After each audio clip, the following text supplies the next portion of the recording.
Hello and welcome to How to Deal with Grief and Trauma. My name is Natalie Himmelrich.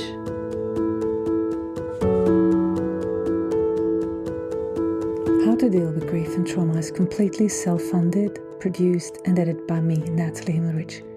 Consider making a small donation to support the podcast. Go to bit.ly/support, capital G, capital T, and podcast. I repeat, bit.ly/supportgt podcast. Thank you so much. And for more information, please visit Natalie's website, join the podcast Instagram page, and subscribe to the newsletter to receive updates on future episodes. Welcome back to How to Deal with Grief and Trauma. I'm your host, Natalie Himmelrich, and you're listening to the episode in our Pregnancy and Infant Loss Awareness Month mini series, which is now this solo episode today. And this series is dedicated to all parents who have experienced pregnancy and infant loss, and to those who stand beside them, trying to understand how to best be of help. So throughout October, I'm sharing a mix of solo reflections and replays of some of the most meaningful conversations from the past 3 years. It's amazing, it's already been 3 years that I've been podcasting. I'm always surprised listening to 3 years in my words. So if you've just joined, I invite you to go back and listen to the previous episodes.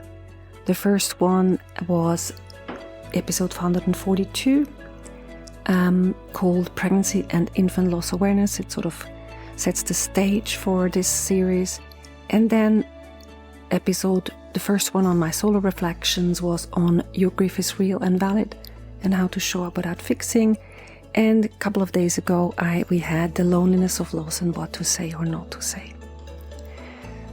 In between them, we had the replays. Go and listen to them because they really showcase how parents really deal with that kind of specific loss.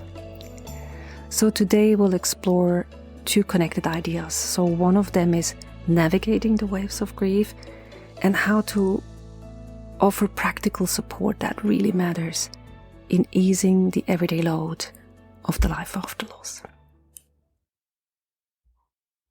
Grief doesn't follow a straight line. It's not a tidy process with stages that you move through and then complete. It's much more like, for example, the ocean. Unpredictable, powerful, and always moving. If you like metaphors, I've got 2 previous episodes that I talk about the different grief metaphors that I use, because it is really a beautiful way to show where you're at and what actually happens. So the ocean is one of them. Another one of my favorite is the land after loss. And so the land after loss for a grieving parent is very specific. And I have been moving through that land after loss for the past 14 years since my younger twin daughter Amaya died.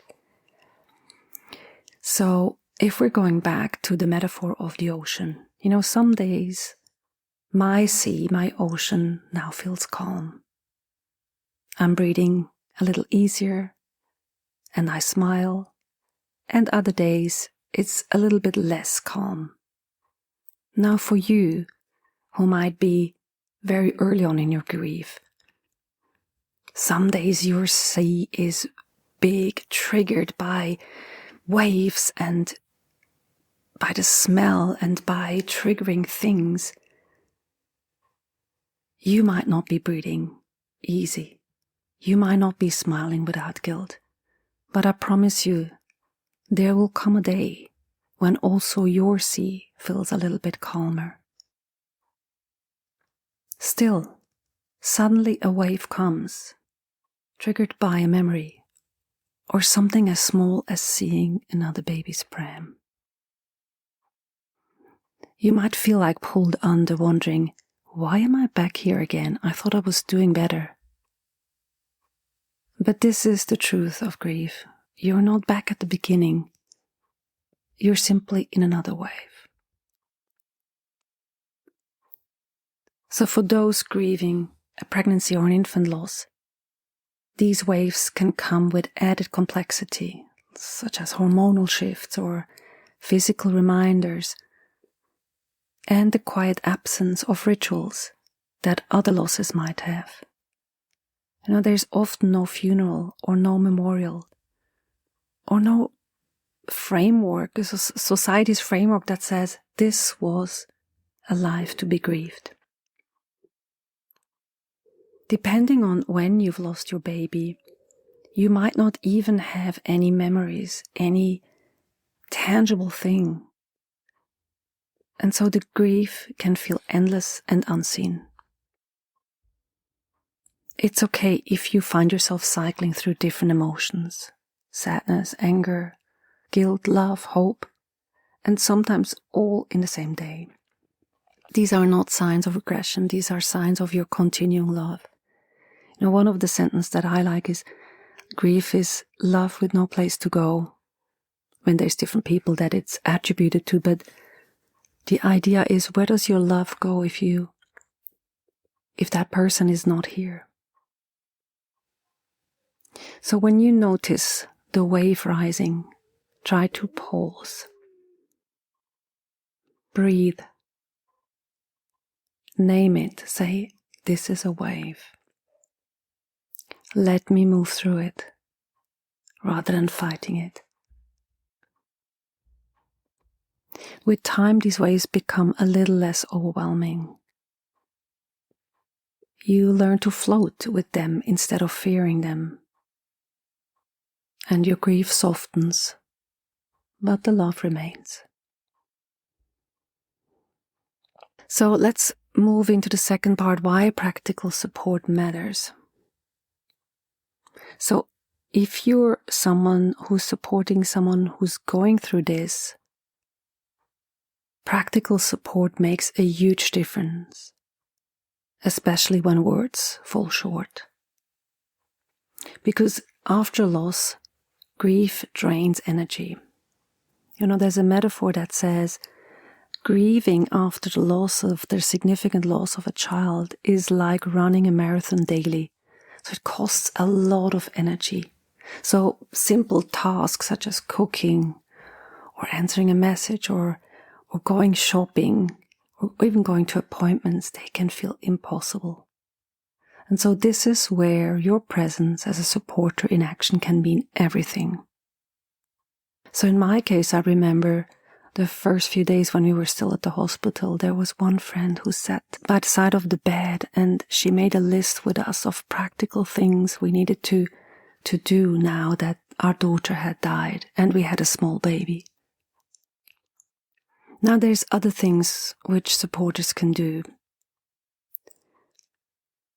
One of them I mentioned previously is organizing a meal train. A couple of friends together can organize a schedule by which meals are being dropped off. Another one might be a list that organizes grocery shopping, so that the people, if they don't want to, they don't need to go to the shop where they're being met by people and have to explain. Or send a delivery gift card. Avoid asking, what do you need? Instead say, I'm bringing dinner Wednesday. If there is something you don't like or you're allergic to, let me know. Does that work for you for Wednesday? If you're asking, what do you need? People in that space, they don't usually know what they need, or they're helpless to give you a task. So offer one. One of the things I heard is someone said, I'll take your dog for a walk. Or maybe, will you come with me? We don't need to talk. Another practical thing is gentle check-ins. Send short messages like, thinking of you today, or I remember your baby. And importantly, consistency matters more than perfect timing. Maybe put a thing in your calendar which reminds you every second day to check in with a different way or a different sentence. One of the really meaningful things you can do is remember important dates. Mark the due date, birth date, or anniversary of the loss in your calendar. A simple text holding you in my thoughts today can mean the world, especially on those dates, because the parents remember anyway. You're not reminding them of something they don't know. You're not making them sad because they are sad. You can also help with everyday logistics such as doing the laundry, or clean, or as I said before, walk the dog, or take their children to school, or help with paperwork. Grief is heavy enough. Practical help lightens the load. After the loss of our daughter, we had to organize the funeral, and we actually had a project group that helped us because I wasn't really thinking straight. I had a young newborn that I also had to feed, and we were just overworked, overstretched. We couldn't really think properly. So we had a couple of friends who came regularly to our home, and we just had a project of that. And they were project managers, in fact, because the father of my daughter was also a project manager, and they helped us plan this project of the funeral.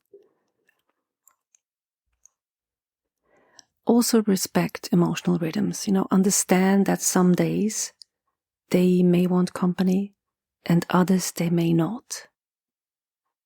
Be patient and let them lead. But do not show up because they said once, I want to be alone. The time needed to be alone is overrated in grieving people. So go back to sending a message. And perhaps the most important support of all is keep showing up long after everyone else has gone quiet. Grief lasts far beyond the first few weeks or months. So if you're a griever, remember it's okay to receive help.